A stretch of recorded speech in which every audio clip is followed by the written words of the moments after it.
So, from the rooted leg comes the setup, the way I show it. So the rooted leg has no power.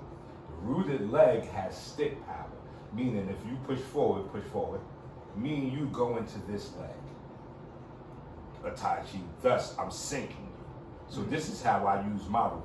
This foot is actually the leverage leg, so to set you up. So once he sticks you, he takes you and he takes you through that I can now torque because, and that's what makes him powerful. So check out this line. Now, when I want him to have the power, he roots.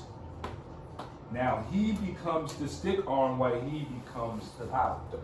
Now, it is really interesting. That's how I do. So it still falls into my rule book, in the context that when you're setting up that left hook again, where you went to throw it was still inside of the hip line.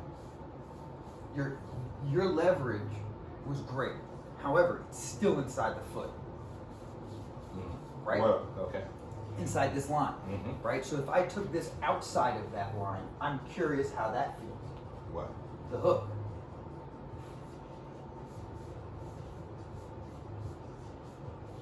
Harder. All right. Right? So this line represents to me the crew to crew. This is what I need to get outside of Okay. in order to defeat your leverage on the empty leg. That's what I'm playing. Okay. So when I'm trying to bait you this way, or we're playing this whatever game, I'm trying to take the left hook outside of this foot line, because that way I know that I can absorb it in my root. Okay. You know, if I don't get there, then when you hit me, I end up getting knocked back into my other leg. So, in my game, what we were playing was running from the weighted leg. So whatever leg you're loading on, like you're loading on your planted right. So from my perspective, I want to take that away from you. I want to run away from that leg and try to take this outside the flank. leverage point, yes. Right? And, so it's square up with me. So like we're doing that very initially with that, right? That's all we're talking about, really. And now we're outside that line. Now you're going to adjust and blah, blah, blah, blah, blah, right? So what I had these guys doing was basically just continuously clocking away from that, and sort of just continuously, I would hold the pad and I would be throwing the jab and I would be clocking with them, right? So like this is the line. So maybe you just keep that in my face and really like hold this as like a focus mint for me, like maybe here, right? And I'm like throwing the jab and trying to throw the jab. You see what I'm saying? And like trying to slide offline, and that's sort of the game for them, right? It's to continue to move offline. Now, what you're gonna do as the feeder is you're gonna take that foot and beat my line. Yes. Right? So I'm here, and then you beat that line, and then I switch to this side, and then this becomes this back and forth game. And you can track them right here and make their life really fucking difficult. But in feeding, I'm gonna be much more over dramatic, right? So I'm like, this is the line, you're running from this, right? So you go this way, now you be defense, right? So you get to the shoulder, go cut all the way in. Spiral all the way behind it. You're jabbing, right? So then when I switch, bang, that becomes the line. Right? And it's a dope game because it's universal for southpaws and orthodox fighters. And it doesn't matter. And it teaches you to switch when they've switched, in a sense, right? So like, when, it's like it doesn't necessarily mean that the whole thing is going to move 100 feet, but it's getting you sensitive to getting your head off. Yeah, exactly. Beautiful shit. And like, beautiful shit. Yeah. Understood.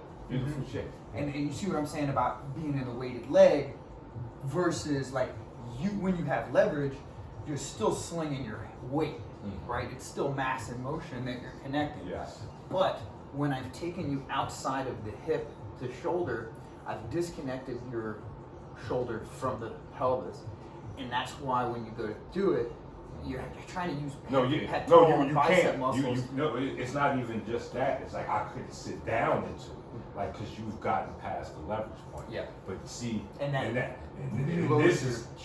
this is why I teach the rear hand to be the arm punch. Because from here, once you start trying to go out the leverage line, You switch. I'm still in the root. But look what you did. push You freeze them and reset. push and reset them. That's dope. So that's a dope. Because like you said, there are like, hook, push with the hook. There are points where keep pushing, the hook becomes not like you go outside the leverage point and it loses its power. The same thing with the right hand.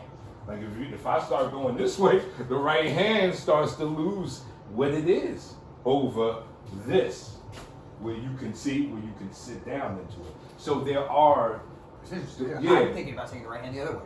Well, further to the left, to your left, right? So like if you're throwing the right hand, I'm almost trying to roll it further than the line.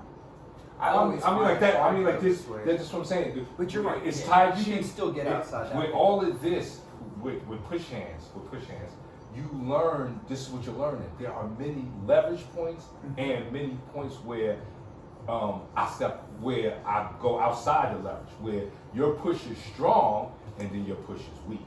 Because that's the thing the game of Tai Chi is the weakness and the strong. But even in your weakness, you can become strong again if you know how to reset and sit down. So that's the game. So what I do is I teach them a hand to be active. So that way you have something to reset with, because he's not just going to be standing there. You can't just think the big left hook is just going to be there for you. No. 52 blocks, full throttle. We don't hold hands or warm bottles. You won't be coddled. I unapologetically let my nuts hang till tomorrow I offend, unfriend, and unfollow.